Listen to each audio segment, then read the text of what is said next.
sama-sama kita hormati dan insyaallah dimuliakan oleh Allah, Badan Pengurus Kemakmuran Masjid Agung Ketapang serta seluruh jajaran, para alim, para ulama, para habaib, tuan-tuan guru, pimpinan majelis taklim, jamaah subuh keliling Kabupaten Ketapang yang dirahmati oleh Allah Subhanahu wa taala. Semoga kita semua selalu dalam naungan Allah Subhanahu wa taala dan menjadikan kita jadi istiqomah di dalam gerakan subuh keliling. Dan pada akhirnya subuh keliling itu menjadi cerita terbaik di padang mahsyar bahwa kita adalah hamba-hamba Allah yang istiqomah. Allahumma amin. Assalamualaikum warahmatullahi wabarakatuh.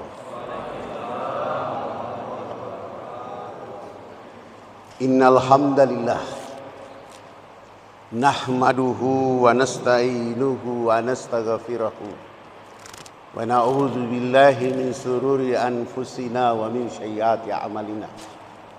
May yahdihillahu fala mudilla wa may yudlil fala hadiyalah. Wa man lam yaj'alillahu lahu nuran fama lahu min nur. Asyhadu an la ilaha illallah wahdahu la syarikalah wa asyhadu anna Muhammadan abduhu wa rasuluh. Allahumma salli wa sallim wa barik ala sayyidina wa maulana Muhammad wa ala alihi wa ashabihi wa man tabi'ahum bi ihsani ila yaumiddin. Jamaah salat subuh keliling yang dirahmati oleh Allah Subhanahu wa taala. Puji sanjung senantiasa kita panjatkan kehadiran Allah, tumpuan kasih limpahan sayang, yang belas kasihnya kepada kita melebihi kita mencintai jiwa dan raga kita sendiri.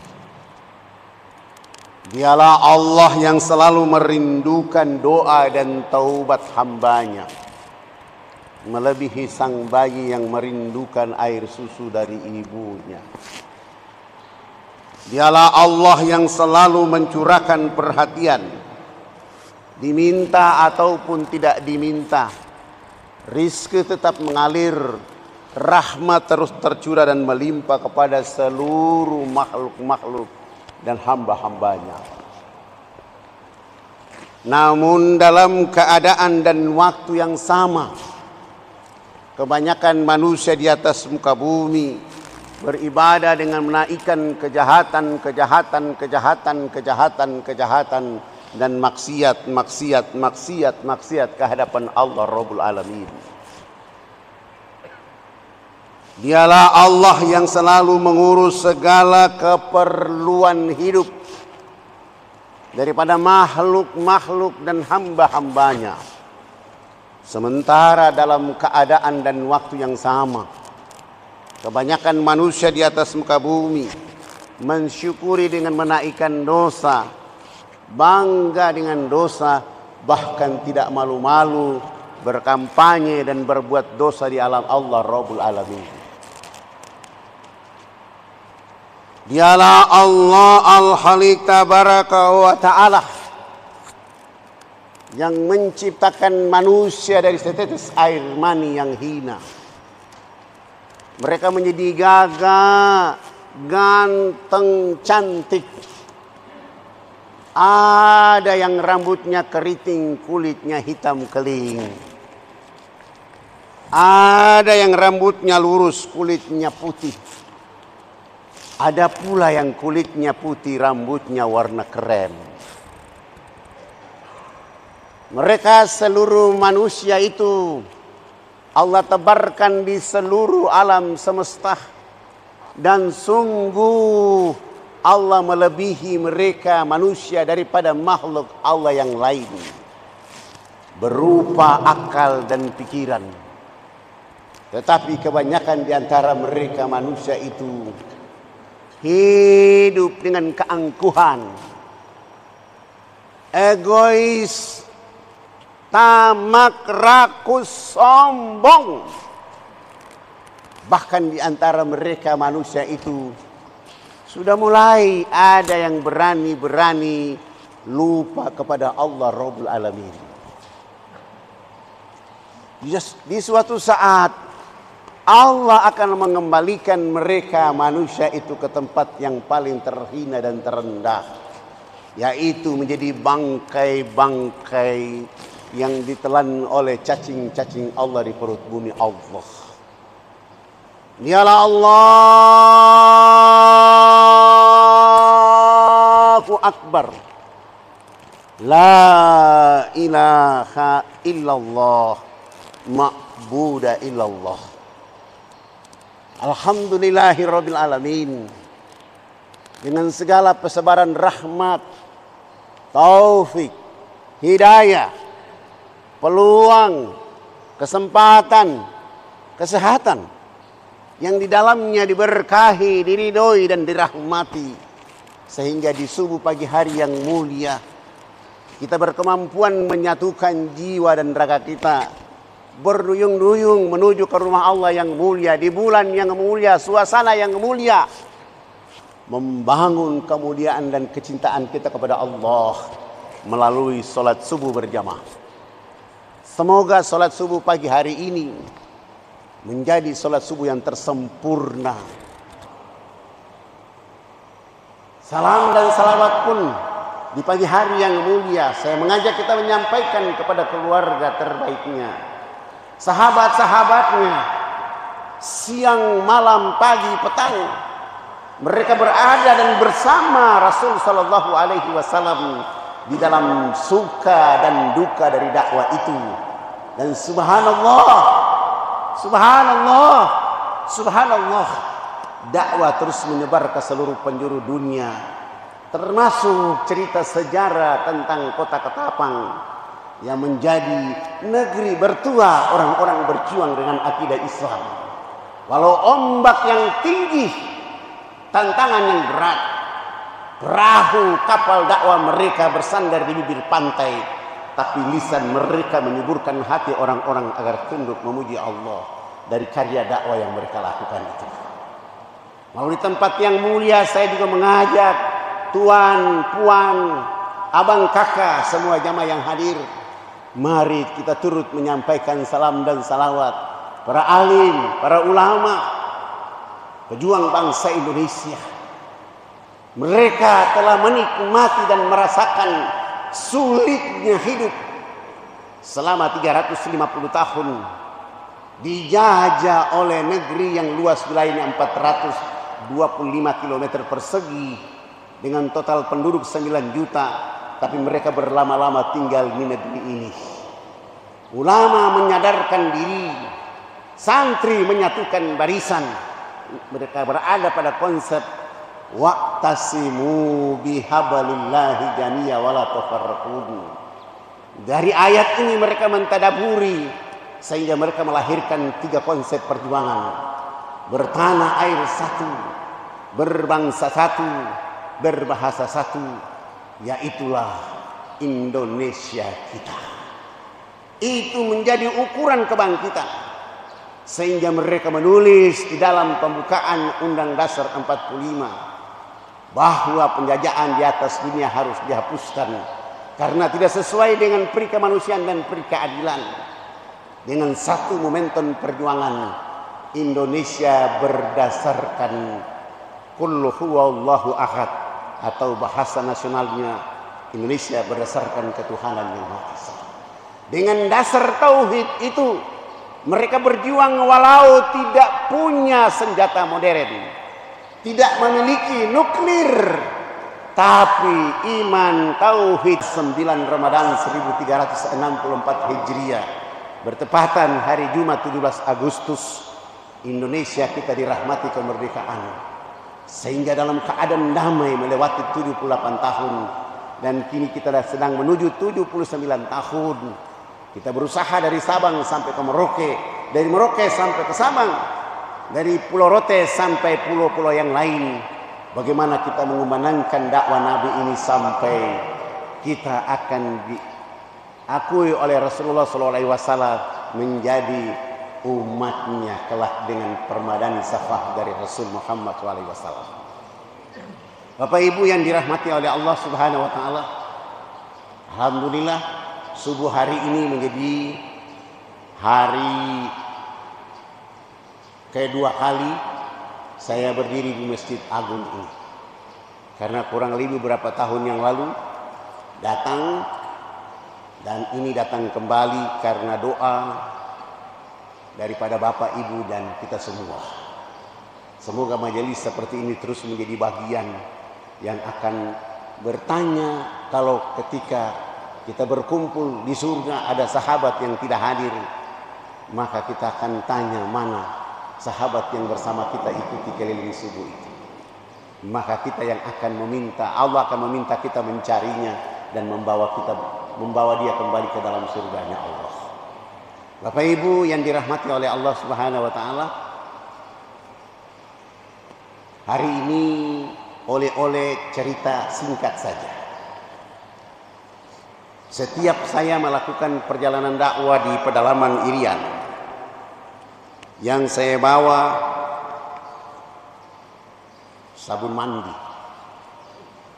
sampo, odol, sikat gigi, pakaian layak pakai,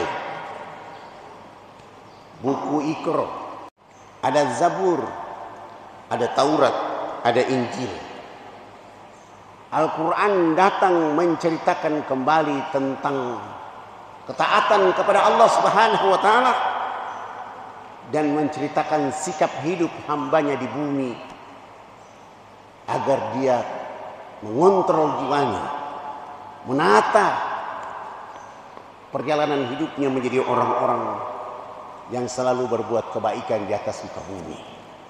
Kehebatan Al-Quran itu hanya bisa dirasakan oleh orang yang sudah mengakui Allah menjadi Tuhannya dan mengakui Rasulullah Muhammad menjadi utusan Allah Rabbul Alamin. Lalu beliau mengatakan, kalau itu jawaban fadlan, hari ini usia saya 59 tahun. Saya bersedia masuk Islam hari ini. Saya tidak dipaksa oleh siapapun, tapi dengan ketentuan. Saya masuk Islam hari ini, saya kasih kesempatan kepada orang Islam.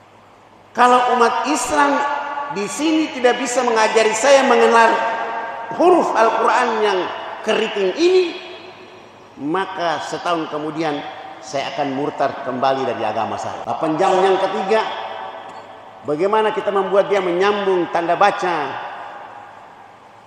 alif kasra'i, alif doma'u, alif fata'ah. 8 jam dia sudah bisa. Dan subhanallah, 1 minggu kemudian dia sudah mulai bisa baca buku Iqra 1, 2, 3 sampai ke-5.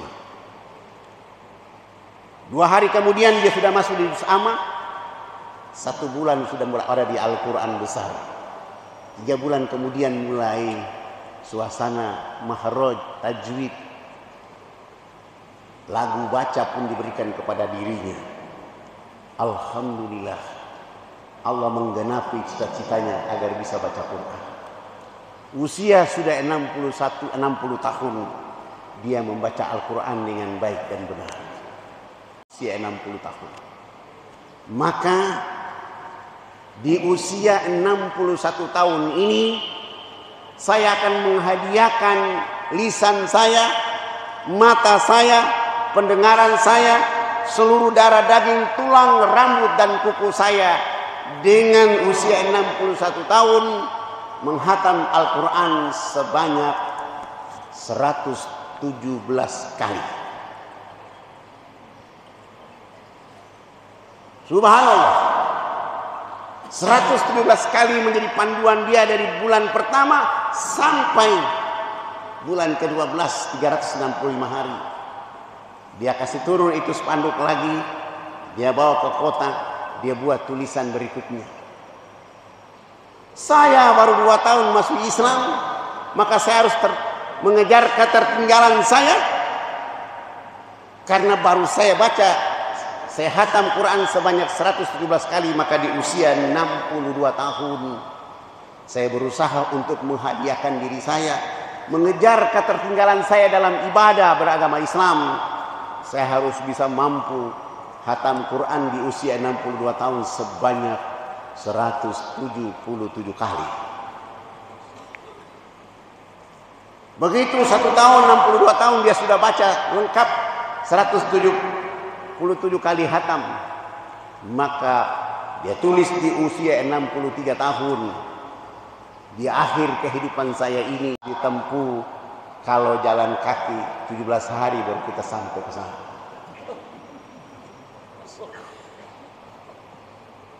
Walau di kampung dia semen satu sak waktu itu harganya 1.200.000, tapi rumah dia itu menjadi rumah Quran dari gunung untuk saudara-saudara kita yang hari-hari datang syahadat, dan rumah itu menjadi tempat baca Quran orang-orang di sana.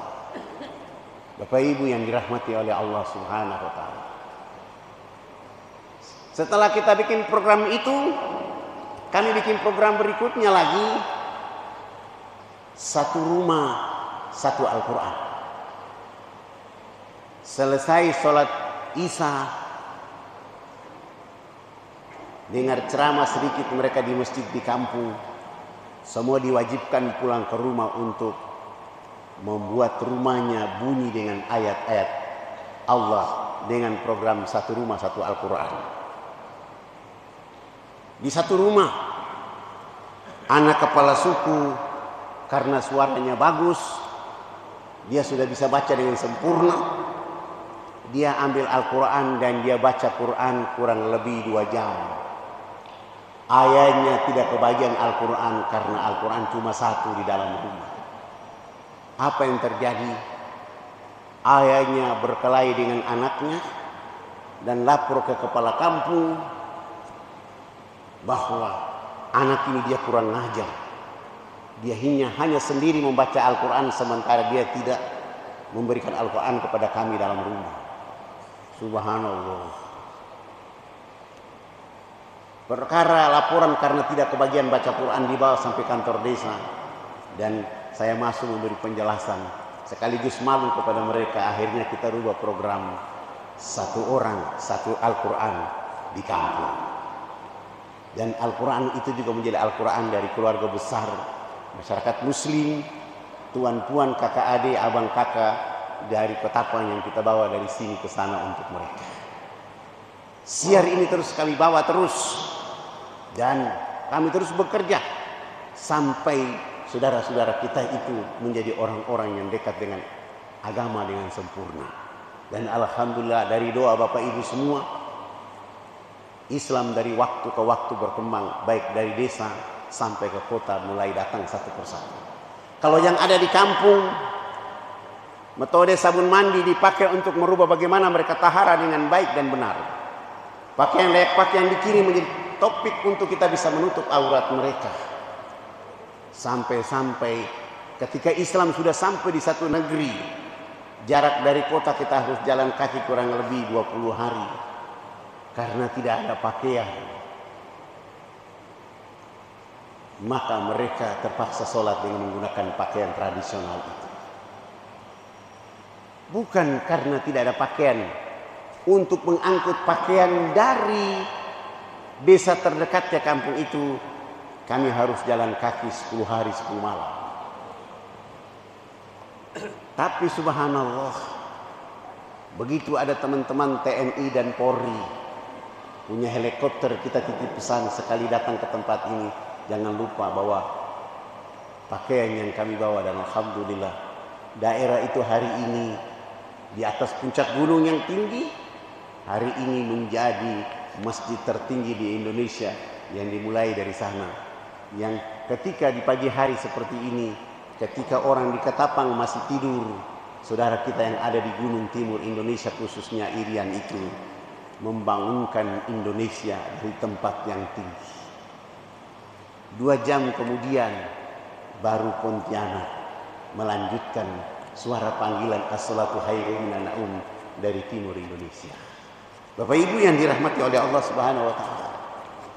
Seandainya tidak ada dakwah di sana, seandainya tidak ada pendekatan dakwah kepada saudara-saudara kita di sana, saya bayangkan kalau nanti di padang mahsyar saudara-saudara kita di sana protes, kami tidak layak masuk neraka karena orang Indonesia lain tidak memperkenalkan Islam kepada kami. Maka saya akan mewakili umat Islam Indonesia bersama seluruh rekan-rekan yang berjuang bahwa umat Islam Indonesia mau mendoakan kami dan mewakili kami untuk mengajarkan dakwah kepada kalian. Maka kalian, mereka bersama-sama masuk ke dalam surga Allah Subhanahu wa taala. Bapak Ibu yang dirahmati oleh Allah Subhanahu wa taala. Dakwah di Irian memang ada lucunya, tetapi hidayahnya luar biasa. Itu yang kami lakukan. Seperti saya pertama kali baru berdakwah setelah pulang dari Makassar sekolah, saya kembali ke kampung.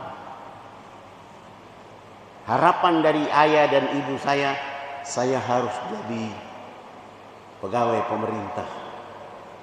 Tapi saya memilih melamar jadi PNS, pegawai Nabi Sallallahu Alaihi Wasallam.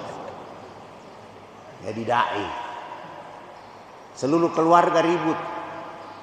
Ini sekolah jauh-jauh dari fak-fak, pulang jadi ustaz. Saya bilang tidak apa-apa, suatu saat nanti ustaz ini akan menjadi ustaz dari Irian untuk Indonesia. Lalu saya pulang. Pekerjaan saya yang pertama adalah berdialog dengan seorang tokoh namanya Pendeta Alfon. Pendeta Alfon ini tidak suka kalau setiap saya ketemu orang, saya perkenalkan Islam dan cerita Islam untuk mereka. Saya datang ke rumahnya, saya datang ke kantornya, dia bilang sama pegawainya, bilang ke Pak Ustadz, Pendeta Alfon sibuk. Saya datang ke tempat ibadahnya, dia bilang tidak bisa menerima tamu karena jamaahnya banyak. Lalu saya berpikir, bagaimana saya bisa bertemu dengan orang ini? Jalan satu-satunya adalah selesai sholat subuh, saya harus bertemu dengan beliau. Dan subhanallah, sudah selesai sholat subuh, saya jalan kaki 200 meter dari masjid ke rumah beliau. Kurang 400 meter lagi saya bisa ketemu beliau. Tapi dari jauh saya sudah lihat Pendeta Alfon sedang jogging dan lari pagi di depan halaman rumahnya. Supaya saya bisa ketemu beliau, saya tunduk kepala untuk mempercepat langkah. Begitu saya tunduk kepala, saya mempercepat langkah, beliau lihat saya dan lari masuk ke dalam rumah. Pintu rumahnya dia tutup, dia lupa tutup pintu pagar. Saya sudah ada dalam halaman rumahnya. Saya lihat ke kiri tidak ada orang, ke kanan tidak ada orang, ke belakang tidak ada orang, ke depan tidak ada orang. Saya mulai beranikan diri saya mengetuk pintu rumahnya di pagi hari itu. Selamat pagi. Yang keluar dari dalam adalah istri beliau. Pagi. Ada apa? Ibu, saya mau ketemu dengan abang Pendeta Alfon. Istri menjawab, mohon maaf, Bapak Pendeta tidak ada di rumah. Dalam hati saya, baru yang tadi lari masuk itu siapa? Akhirnya saya pulang. Besok pagi hari kedua saya datang lagi. Selamat pagi. Yang keluar dari dalam adalah anak beliau. Mohon maaf, Bapak tidak ada di rumah. Saya pulang. Besok pagi hari ketiga saya datang lagi. Selamat pagi. Anak berikutnya keluar mengatakan tidak ada di rumah. Saya pulang hari keempat, saya datang lagi, selamat pagi. Istri pendeta keluar mengatakan, mohon maaf Bapak tidak ada di rumah. Sampai 1 bulan penuh tiap pagi saya mengetuk pintu rumah itu. Tidak ketemu pendeta Alfon kecuali mendapatkan jawaban dari istri dan anaknya bahwa beliau tidak ada di rumah. Bulan kedua hari pertama tetap saja saya datang ke rumah itu. Selamat pagi. Istrinya keluar mengatakan tidak ada di rumah. Saya pulang hari kedua, bulan kedua saya datang lagi. Selamat pagi. Anak berikutnya keluar mengatakan tidak ada di rumah. Saya pulang hari ketiga, bulan kedua saya datang lagi. Selamat pagi. Anak berikut keluar mengatakan tidak ada di rumah. Hari keempat, bulan kedua saya datang lagi. Selamat pagi. Istrinya keluar mengatakan tidak ada di rumah. Sampai hari ke-15 bulan kedua, saya belum tiba di rumah itu. Ternyata istri dan anak pendeta sudah menunggu saya di depan rumah.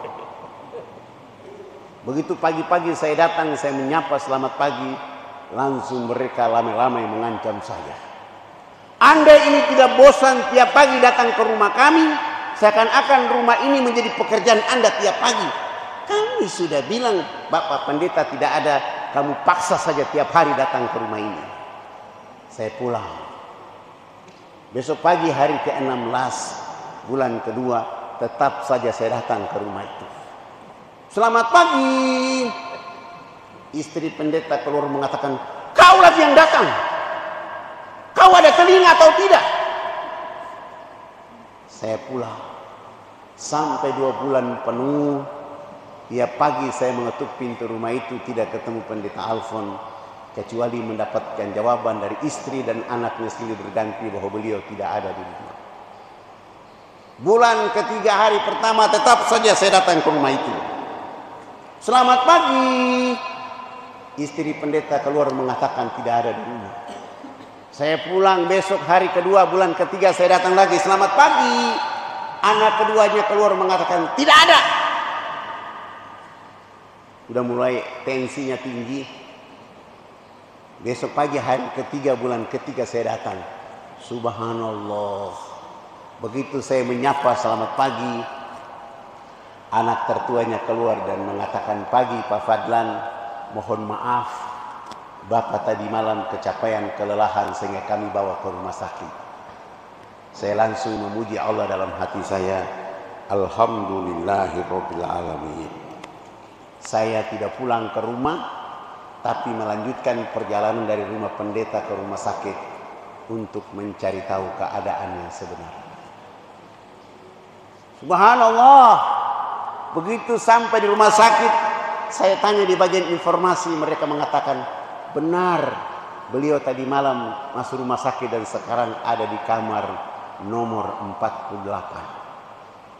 Saya juga tidak langsung ke kamar itu. Saya keluar dulu, cari buah-buahan, saya beli, bungkus jadi parcel, lalu saya bawa menuju kamar nomor 48. Allahu Akbar. Begitu jam 9 pagi, saya sudah berdiri dengan parcel buah-buahan di depan pintu kamar.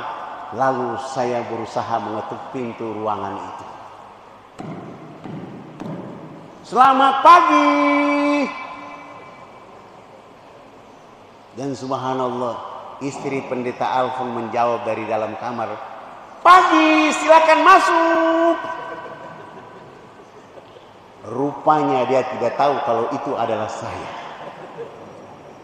Supaya dia tidak galau, parcel tadi itu saya angkat tinggi-tinggi, kaki saya coba untuk korek pintu kamar itu, saya masuk dan parcel saya angkat tinggi-tinggi dan saya berjalan tutup wajah saya. Begitu saya lihat kaki dari istri beliau dan saya turunkan parcel, saya bilang, selamat pagi Bunda. Saya dapat kabar dari orang bahwa abang pendeta sakit, maka hari ini saya bawa parcel ini sebagai tanda sayang cinta kepada abang pendeta. Nanti kalau beliau bangun tidur, sampaikan salam hormat bahwa tadi Fadlan dari sini. Subhanallah. Begitu saya taruh parcel selesai di atas meja, saya mau keluar. Dari ruangan itu tiba-tiba pendeta Alfon dari sebelah kanan pintu ruangan itu menyapa saya. "Pagi Pak Fadlan." Saya tidak jadi keluar. Saya belok arah kembali ke tempat tidur, salaman dengan beliau dan saya bilang, "Abang pendeta, hari ini sungguh luar biasa, alhamdulillahirrahmanirrahim. Saya dapat rahmat dari Allah Subhanahu wa taala karena saya sudah cari abang 2 bulan 3 hari. Sebenarnya abang ini tidak sakit,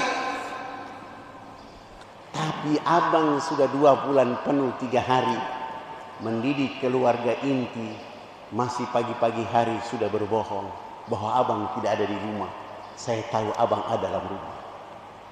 Hari ini abang sakit di sini karena abang sudah tidak sanggup menanggung kata kebohongan dari anak dan istri. Maka itu menjadi penyakit supaya saya ketemu di rumah sakit ini. Nanti kalau abang sembuh, jangan mengulangi perbuatan ini lagi." Saya pamit pulang. 5 hari kemudian beliau sembuh dan pulang ke rumah. Hari ke-6 pagi hari itu saya menjadi tamu pertama di rumahnya.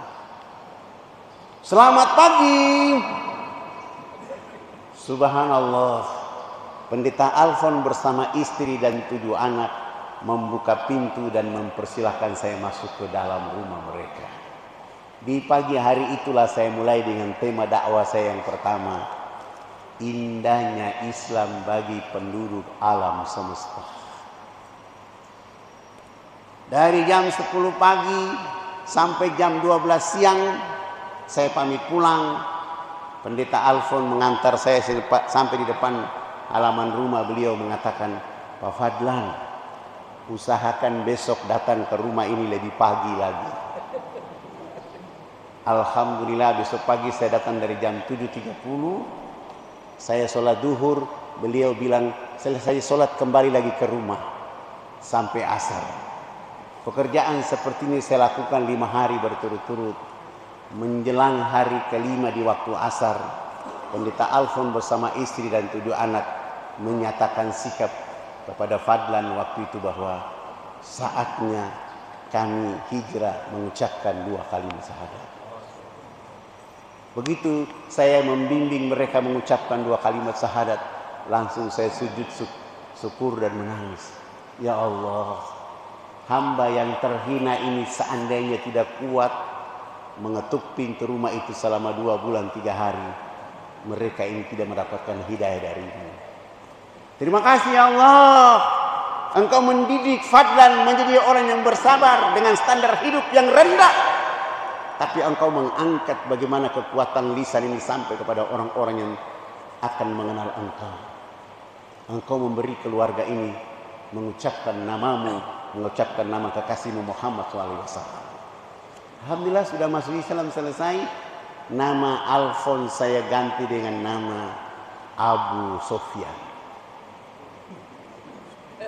Sholat subuh sudah ke masjid, duhur sudah ke masjid, pengajian selalu hadir. Tapi begitu di hari Ahad pagi, orang masih menunggu dia di tempat lamanya. Tidak mungkinlah Abu Sofyan ke sana karena sudah takbir, sudah sholat. Konsekuensi dari dakwah itu akhirnya Fadlan ditangkap karena membuat mereka punya pimpinan syahadat. Alhamdulillah Fadlan ditangkap dan dimasukkan untuk nginap di penjara selama 3 bulan. Di dalam penjara saya dakwah lagi. Ada orang syahadat ramai-ramai di dalam. Mereka bilang, "Cepat kasih keluar dia dari dalam." Akhirnya keluar lagi. Keluar lagi pergi berdakwah. Ada sekelompok masyarakat syahadat lagi. Saya ditangkap lagi untuk nginap di penjara selama 6 bulan. Di penjara saya dakwah lagi. Ada orang syahadat, saya dikasih keluar lagi. Begitu keluar saya umumkan di teman-teman, tidak ada orang berhenti dalam pekerjaan dakwah ini. Dakwah itu seperti air mengalir. Kapan tidak ada air di bumi, orang akan kehausan. Begitu juga kapan tidak ada orang berdakwah, orang tidak mengenal Allah dan Rasulnya. Kami melanjutkan perjalanan dakwah. ke satu tempat yang jaraknya sedikit dekat dengan kota. Baru mulai berdakwah 2 bulan, Allah kasih hidayah kepada 30 kepala keluarga. Begitu kami membimbing mereka bagaimana konsep mandi menurut Islam, kebersihan menurut orang kaya abang ini, suatu saat akan ditangkap oleh Allah dan akan disiksa oleh Allah habis-habisan karena selama ini abang salah menangkap orang. Saya bukan pembunuh, saya bukan pemberontak, saya bukan penjahat, saya bukan provokator. Saya hanya ingin mencerdaskan agar saudara saya di negeri ini pasti tunduk memuji Allah dan mengikuti Nabi Muhammad SAW. Langsung beliau bilang sama saya, jangan kau kasih takut-takut saya. Oh, saya baru tahu ada orang takut Allah juga. Begitu saya keluar, dan itu kejadian hari terakhir dari bulan ke-9 saya mau keluar. Begitu saya mau keluar, beliau tidak bawa pulang saya ke posko dakwah saya, tapi beliau justru bawa pulang saya ke rumah. Saya ikut dia dengan mobilnya, sampai di rumah dia suruh saya duduk di ruang tamu. Dia panggil istri dan 5 anak keluar dan bilang, Fadlan, ceritakan kepada kami tentang indahnya Islam. Subhanallah. 8 jam kemudian beliau bersama istri dan 5 anak mengatakan kepada Allah, asyhadu an la ilaha illallah wa asyhadu anna Muhammad Rasulullah. Saya langsung jatuh dari kursi menangis karena subhanallah, bagaimana keadaan Nabi pada tempo dulu. Dengan akhlak yang mulia, dia menyumbangkan orang-orang yang keras hatinya. Orang-orang yang sombong bisa melempar Nabi dengan kotoran, melempar Nabi dengan batu. Rasul Muhammad sallallahu alaihi wasallam tidak membalas dengan sesuatu apapun kecuali doa-doa terindah untuk mereka. Kemuliaan Rasulullah terus kita sebarkan di seluruh muka bumi. Saya sungguh yakin suatu saat nanti ketika orang bicara tentang Indonesia emas, Indonesia emas itu hanya terjadi dimulai dari Irian Jaya, di mana persebaran anak-anak keriting hitam keliling Indonesia menjadi imam di masjid-masjid besar di tanah air Indonesia. Dan terjadi Indonesia emas itu, orang yang ada di Indonesia Barat, Indonesia Tengah, dan Indonesia Timur lainnya akan berbondong-bondong datang ke Irian, karena Irian adalah negeri yang pertama kali sholat di tanah air Indonesia, pertama buka puasa di tanah air Indonesia, pertama sholat Jumat di tanah air Indonesia. 2 jam kemudian baru orang yang ada di Ketapang. Maka ketika mereka tadi 2 jam yang lalu mereka sudah menyampaikan pesan bangun subuh kepada Indonesia, 1 jam kemudian Sulawesi, 2 jam kemudian Indonesia Barat, 4 jam kemudian India, 9 jam kemudian negeri turunnya para nabi dan rasul, menyambut azan di mana-mana, sehingga masjid-masjid yang didatangi oleh orang-orang mulia seperti Bapak Ibu jamaah subuh keliling pagi hari ini sedang membuat bumi dengan masjid menjadi bintang untuk menyampaikan kepada Allah bahwa di sini adanya hamba Allah, di sini adanya umat Muhammad SAW. Marilah kita bersangkut paut saling mengisi dalam segala kekurangan kita untuk mendorong Islam di negeri kita, di tempat kita, di kampung kita, di keluarga kita dengan Islam. Bapak Ibu yang dirahmati oleh Allah Subhanahu wa taala, di tangan kita ada Tuan Guru Edi Kurniawan membagi kita oleh-oleh kawasan Baitul Quran Ka'bah Insan Qurani Ketapang.